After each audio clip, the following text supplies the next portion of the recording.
सम्पूर्ण किसान दाजुभाइ दिदीबहिनीहरुमा म दिल्ली खतिवडाको तर्फबाट नमस्कार। कम्पनीको प्रोडक्टहरु किसानले किनेर चाहिँ लाखौं रुपैयाँ खर्च गर्दा पनि असफल भएको आज हाम्रो यो ओडब्ल्युडीसी टेक्नोलोजीबाट चाहिँ गर्दाखेरि सफल भएर चाहिँ धेरै किसानहरु सफल भएको बाटोहरु म तपाईलाई बताउँदै छु।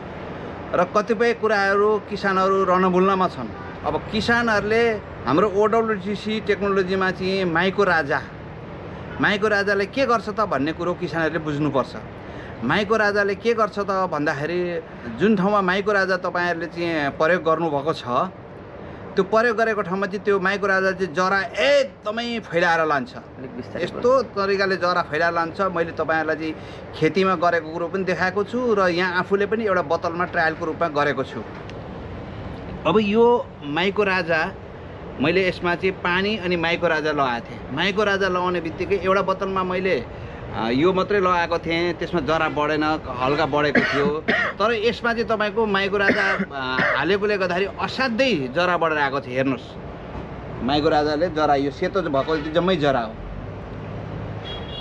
र बिरुवामा चाहिँ तपाईको के छ नि निमाटोडको हाम्रो समस्याहरू देखिन्छ भनेदेखि निमाटोडलाई पुरै खत्म गर्ने काम यो माइको राजाले गर्दो रहेछ। र यसले जरा असाध्यै फैलाएर जान्छ। जरा असाध्यै फैलाएर गएपछि त्यो जरालाई चाहिँ एउटा माकुराको जालो जस्तो गरेर जेल्छ।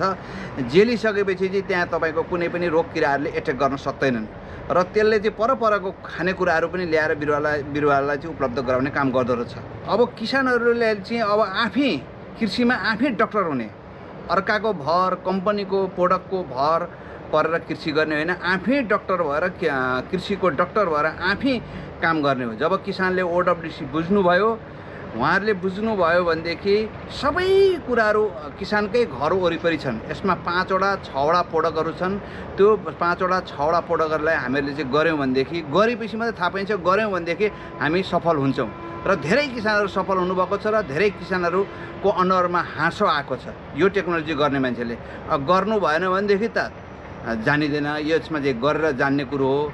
र मैले खेतमा गर्दै गरेको भिडियो पनि अलिकति तपाईलाई क्लिक देखाउँदैछु, त्यो पनि तपाईहरुले हेर्नु होला। यो माइको राजा मैले यहाँ पहिला बाली लाउनुभन्दा अगाडि मैले यहाँनिर चाहिँ ओडब्ल्युडीसी टेक्नोलोजीको 5 वटै प्रोडक्ट मैले यहाँ बगाइदिएको थिएँ। अब म यहाँ टमाटर लाउँदैछु, कोपीहरू पनि लगाइसकेको छु। अब माइको राजा कसरी डेभलप भएर जाँदो रहेछ भन्ने कुरो चाहिँ तपाईहरुलाई म यहाँ प्रत्यक्ष देखाउँदैछु। यो जति सेतोहरू छ यहाँ तपाईहरुले जति यो सेतो देख्नुभयो, यो जति सेतो देख्नुभयो यो पुरै सेतो, यो माइको राजाको कमाल हो है। यहाँ हेर्नुस् है, एकदम माइको राजाको यो जम्मै यो सेतो देखेको यहाँ हेर्नुस् है। यहाँ यो सेतो माइको राजा भएपछि जरा एकदमै फिजेर जान्छ। त्यो भएर चाहिँ तपाईहरुको निमाटोड दुनियाभरको रोग लाग्ने, माटामा हुने खालका फंगस यी दुनियाभरको रोग लाग्ने कुराहरू हुँदैन। किसानले जानेर गरे पनि नजानेर गरे पनि यसलाई सिस्टममा काम गर्ने हो। यो माइको राजा भन्ने कुरो किसानहरुलाई थाहा पनि छैन। हेर्नुस्, कोहीलाई थाहा छ, नभए थाहा छैन। र तपाईहरुले यो भिडियो पनि हेरिसक्नु भयो। छोटकरीमा मैले जानकारी तपाईहरुलाई दिएँ र यो भिडियो जसले हेर्नुभयो उहाँहरूले चाहिँ हरेक किसानको माझमा पुर्याउनको लागि तपाईहरुले शेयर गरिदिनुहोस् र सब्स्क्राइब गरेर तपाईहरुले पनि नयाँ भिडियोहरू तपाईहरुलाई दिनेछु, अझै दिनेछु मेरो समय भए अनुसारले। र जतिजना किसान साथी दाजुभाइ दिदीबहिनीहरूले यो भिडियो हेरिदिनु भयो उहाँहरूलाई धेरै धेरै धन्यवाद।